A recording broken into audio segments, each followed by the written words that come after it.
শেরপুর জেলার শ্রীফড্ডি ঝিনাইগাতী উপজেলায় আগামীকাল অনুষ্ঠিত হতে যাচ্ছে উপজেলা পরিষদ নির্বাচন। এরই মধ্যে ভোটগ্রহণের সব ধরনের প্রস্তুতি নিয়ে ফেলেছেন নির্বাচন কমিশন।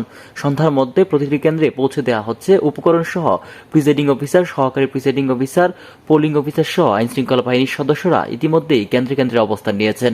নির্বাচন অফিসের তথ্য মতে শ্রীফড্ডি ও ঝিনাইগাতী দুটি উপজেলায় মোট ভোটার সংখ্যা 3,88,459 জন।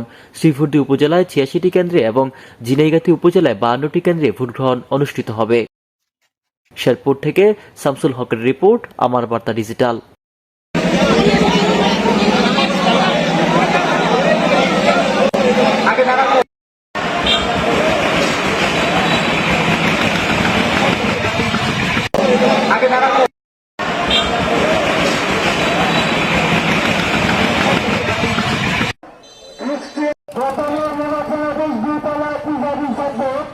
যার জন্য